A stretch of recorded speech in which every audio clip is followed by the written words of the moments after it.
নমস্কার বন্ধুরা, আমার চ্যানেলে তোমাদের অনেক অনেক স্বাগত ভালোবাসা জানিয়ে আমি নিয়ে চলে এসেছি নতুন একটা রেসিপি। তোমাদের আজকে বানিয়ে দেখাবো একটি ইউনিক রসগোল্লার ডেভিল। সেটা কিভাবে তৈরি করব প্রথম থেকে শেষ অবধি ভিডিওটি দেখতে হবে আর অতি অবশ্যই আমার সঙ্গে থাকতে হবে। তো চলো, রসগোল্লার ডেভিল বানানোর জন্য আমি নিয়েছি হচ্ছে নলেন গুড়ের রসগোল্লা। তোমরা চাইলে সাদা যে রসগোল্লা হয় সেগুলোও তোমরা নিতে পারো। এই রসগোল্লাগুলো নিয়ে আমি যেহেতু এর মধ্যে একটু মিষ্টি স্বাদ আছে, তার জন্য আমি বারবার করে 2 থেকে 3 বার মতো এইভাবে জল দিয়ে চেপে চেপে এর মধ্যে যে মিষ্টি স্বাদটা আছে সেটা আমি বের করে দেবো। হালকা হাতে চেপে চেপে জলটা বের করে নিতে হবে, যাতে করে রসগোল্লাগুলো একদম চুপসে ছোটো না হয়ে যায়, সেটা তোমাদের মাথায় রাখতে হবে। এইভাবে যেন থাকে। এইবার আমি কড়াইতে সাদা তেল গরম করে এর মধ্যে দিয়ে দেবো কুচনো পেঁয়াজটা দিয়ে হালকা হাতে নেড়ে চেড়ে পেঁয়াজটাকে ভেজে নেব। এরপর এর মধ্যে দিয়ে দেবো হচ্ছে স্বাদ মতো বা পরিমাণ মতো লবণটা দিয়ে পেঁয়াজটা ভাজা হয়ে গেলে এর মধ্যে দিয়ে দেবো 1 চামচ আদার পেস্ট, 1 চামচ রসুনের পেস্ট, তারপর দিয়ে দেবো হচ্ছে হলুদ গুঁড়ো, বেশ অনেকটা পরিমাণ লঙ্কার গুঁড়ো। যেহেতু মিষ্টিটা আমার মিষ্টির স্বাদ আছে, তার জন্য আমি লঙ্কার গুঁড়োটা একটু ঝাল অনুযায়ী দিলাম। তারপর এবার এর মধ্যে দিয়ে দেবো হচ্ছে পেস্ট করে রাখা, সেদ্ধ করে আমি পেস্ট করে রেখেছিলাম আলুটা, সেটা আমি এর মধ্যে দিয়ে দেবো। দিয়ে এবার হাতা দিয়ে ভালোভাবে নেড়ে চেড়ে নেব, যাতে মশলার সঙ্গে সম্পূর্ণটা ভালোভাবে মিশে যায়।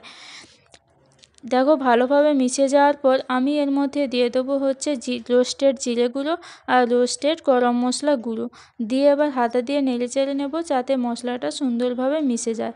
এবার আমি এটা ঠান্ডা হতে রেখে দেব। ভালো করে ঠান্ডা হয়ে গেলে তারপর আমি হাত দিয়ে তৈরি করে নেব। এবার একটা বাটিতে 1 বাটি মতো ময়দা, তারপর নিয়ে দেবো 1 বাটি মতো কর্নফ্লাওয়ার, তারপর নিয়ে দিচ্ছি হাফ চামচ মতো লবণ, তারপর নিয়ে নেব হাফ চামচ মতো হলুদ গুঁড়ো, হাফ চামচ মতো লঙ্কার গুঁড়ো, তারপর নিয়ে দেবো হাফ চামচ মতো রোস্টেড গরম মশলা গুঁড়ো। এবার জল দিয়ে অল্প অল্প করে জল দিয়ে আমি ব্যাটারটা তৈরি করে নেব। দেখো, সুন্দর করে ব্যাটারটা আমার তৈরি হয়ে গেছে। এবার আমি রসগোল্লার ডেভিলগুলো আমি বানাবো। তার জন্য হাতে আমি হালকা জল দিয়ে এবার আমি আলু যে পুরটা তৈরি করেছিলাম সেই আলুটা আমি এইভাবে হাতের সাহায্যে ভালো করে মাঝখানটা আমি সম্পূর্ণ গর্ত করে নেব। গর্ত করে নেওয়ার পর এবার মাঝখানে আমি এই রসগোল্লাগুলো ভালোভাবে বসিয়ে দেব। বসিয়ে দেওয়ার পর 2 সাইড ভালোভাবে এইবার মোল্ড করে বা গোল করে আমি সুন্দরভাবে, যেমন তোমরা ডিমের ডেভিল বানাও সেই মতো অনুযায়ী তোমাদের ডেভিল বানিয়ে নিতে হবে। এইভাবে রসগোল্লাগুলো আলুর পুরটাকে ভালোভাবে মুড়ে দিতে হবে, যাতে রসগোল্লাগুলো যেন ভিতরেই থাকে। এবার আমি ওই ডেভিলটা আমি ওই কর্নফ্লাওয়ারের জলে গুলিয়ে ওখানে কোট করে আবার ব্রেড ক্রাম্বসে সুন্দরভাবে কোট করে নেব। এবার দেখো, সুন্দরভাবে আমি ব্রেড ক্রাম্বসে কোট করে নিচ্ছি।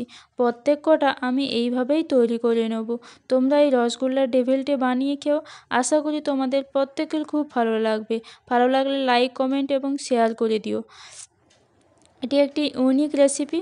এই পদ্ধতিতে বানাতে চাইলে তোমরা অতি অবশ্যই বানিয়ে খেও, আশা করি তোমাদের খুব ভালো লাগবে। দেখো, সবকটা আমার ডেভিল প্রায় বানানো হয়ে গেছে। আমি এবার ডুবো তেলে এগুলোকে ভেজে নেব।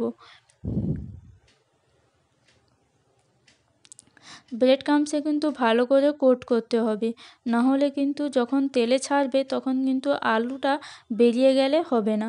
এবার আমি কড়াইতে তেলটা আগে হাইতে রেখে তেলটাকে ভালোভাবে গরম করে নিয়েছি। তারপর গ্যাসের তাপটা একটু লোতে রেখেই এগুলোকে ভাজবো। আগে তোমাদের গ্যাসের তাপটা একটু হাইতে রেখে তেলটাকে গরম করে নিতে হবে। তারপর যখন এগুলোকে ভাজবে তখন কিন্তু গ্যাসের তাপটা একটু লোতে রেখেই এই রসগোল্লার ডেভিলগুলো তোমরা ভেজে নেবে। দেখো, একটা একটা করে আমি সবগুলা ডেভিল সুন্দর করে ভেজে নেব। লাল করে এইভাবে লালচি করে ভেজে নিয়েছি। দেখো, সবগুলো রসগোল্লার ডেভিল আমার তৈরি হয়ে গেছে। দেখতেও যেমন লাগছে, আশা করি খেতেও দারুণ লাগবে। তোমরা এই দুর্দান্ত রেসিপিটি ট্রাই করো, প্রত্যেকের খুব ভালো লাগবে। ভালো লাগলে লাইক, কমেন্ট এবং শেয়ার করে দিও।